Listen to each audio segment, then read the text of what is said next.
शिर्डीत झालेल्या दुहेरी हत्याकांडानंतर शिर्डीचे ग्रामस्थ आक्रमक झालेत. पोलीस प्रशासनाविरोधात निषेध ग्रामसभा घेत येत्या 1 महिन्यात शिर्डीतील गुन्हेगारी मोडीत काढा, अन्यथा पोलीस ठाण्याला टाळे ठोकू असा इशारा ग्रामस्थांनी दिलाय. शिर्डीत लुटमार करताना झालेल्या दुहेरी हत्याकांडानंतर शिर्डीतील वाढती गुन्हेगारी चव्हाट्यावर आली आहे. या विरोधात ग्रामस्थ एकवटले असून सोमवारी रात्री निषेध ग्रामसभा घेत पोलीस प्रशासनाच्या कामकाजाविरोधात ग्रामस्थांनी खडेबोल सुनावलेत. शहरात अवैध धंद्यांचा सुळसुळाट झाला असून आर्थिक हितसंबंधातून पोलीस डोळेझाक करत असल्याचा आरोप ग्रामस्थ करत आहेत. पोलिसांना जर या सगळे कुठं गुन्हेगार काय असेल तर बाबा खेडकर नावाचा जो पोलीस आहे त्याला ताबडतोब सस्पेंड करा. ही शिर्डी कशी सरळ होते ते बघा. कारण साहेब येस नाही अनेक गुन्हेगारांसंग यांची संबंध रात्रीचं कुठं बसत्या. यांचा नार्को टेस्ट करा, तुम्हाला लक्षात येईल. फक्त एवढीच विनंती आहे. कदाचित मी जास्त बोललो असेल, परंतु ह्या गोरगरीब या कुटुंबाला आपल्याला न्याय द्यायला पाहिजे. या कुटुंबाला काय मदत होईल? सुजयदादांनी त्या दिवशी सांगितलं, जे असेल वकील असेल व जी मदत असेल आर्थिक ती मी करतो. परंतु मला असं अजून एक विनंती आहे की जे वकील आहे त्यांना आपण निवेदन दिलं पाहिजे, कुणी केस घेऊ नये, जेणेकरून कोणत्या मायकालाल या गोष्टीत पडला नाही पाहिजे असं मला वाटतंय. तरी आपण एक शिर्डी साहेब संस्थानला एक विनंती करूया. ग्रामस्थ आता पोलिसांवर अवलंबून न राहता प्रत्येक वार्डात ग्राम सुरक्षा दल स्थापन करणार आहेत. येत्या 1 महिन्यात शिर्डीतील गुन्हेगारी, अवैध व्यवसाय मोडीत काढा, अन्यथा पोलीस ठाण्याला टाळे ठोकणार असल्याचा इशारा ग्रामस्थांनी दिलाय. अतिशय भीषण अशी परिस्थिती. बरं, त्यांना मार लागत नाही, काही लागत नाही, इतकी वाईट परिस्थिती त्या लोकांची. मी शेवटची तुम्हाला हात जोडून विनंती करतो पोलीस अधिकाऱ्यांना, येत्या 15 दिवसात बापूने 15 दिवसात टाइम दिला. बापू, मी थोडा मुदत वाढून देतो, 1 महिनाभर घ्या. 1 महिन्यात ही साफसफाई झाली पाहिजे. 1 महिना जर साफसफाई झाली नाही, आता या लोकांच्या मनात मला 100% खात्री का तुम्ही एवढे वेळ थांबले. मागचे तर कंटिन्यू उभे, गेले 3 तास झाले उभे. मी तुम्हाला खात्रीने सांगतो, कमीत कमी 5,000 लोकांचा मोर्चा आणीन.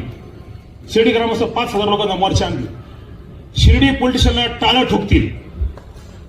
आणि पुढचं ऐका, नुसतं टाळं ठोकून थांबणार नाही.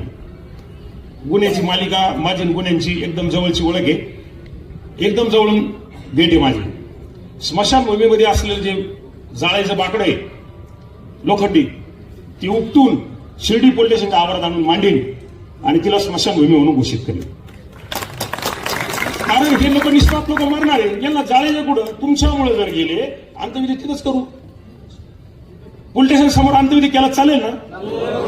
कारण काय करू शकतो आता? आपल्या हातात काही राहिलं नाही. गुन्हेगार एवढे बेफाम झाले, 3-3, 4-4 कट्टे एका जणाकडे सापडतात. किती कट्टे असते?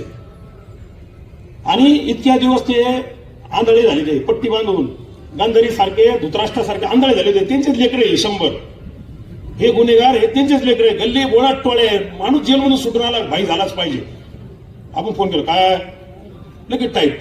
त्याला मी जेलमधून सुटून झालं, आता तू बाबा एक पांढरे कपडे घातले, त्याचं काहीच जाऊ नको. साईबाबाच करतो सगळ्यांचा. साई भक्त येणारा इथला गावकरी, राहणारा इथला आई बहिणी, इथले मुलं, इथल्या बहिणी यांची सुरक्षा करण्याची जबाबदारी सगळ्या आपल्या गावकऱ्यांची आहे. आणि ही करीत असताना मला असं वाटतं, आर्थिक गुन्हेगारी फक्त पोलीस प्रशासन नाही आहे, त्याला जबाबदार आम्ही पण आहे. आम्ही म्हणजे मी एकटाच नाही, आम्ही म्हणून आम्ही पण आहे.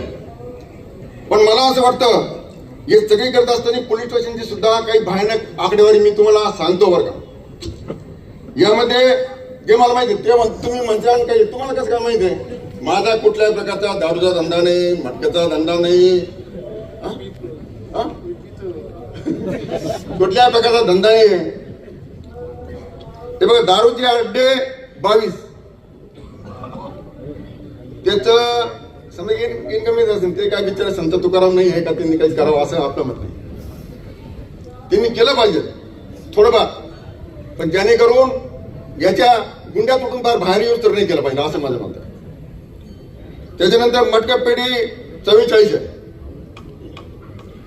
गांजा विक्री परवाना नसलेले लॉजेस असे 15 ते 20 आहे. व्हाईट नाईट नाश्याच्या गोळ्या करणारे दुकानं आहे ते आपल्या सगळ्यांना माहिती आहे. गुटखा विक्री तस्करी 2-3 ठिकाणी चालते. मध्य प्रदेश आणि गुजरात इथून येणाऱ्या गुटख्यांच्या गाड्या आहेत त्या आपल्या सिटीमध्ये येतात. बिंगो गेम कोणतं बिंगो म्हणजे काय आपण नाही कळत. आपण आहे ना राजराणी पत्ती कळतो. हा म्हणजे सांगितलं बरं नको शंका घ्यायला पाहिजे खेळतो ते खेळतो. त्याच्यानंतर शिर्डीचा वाहतूक आहे.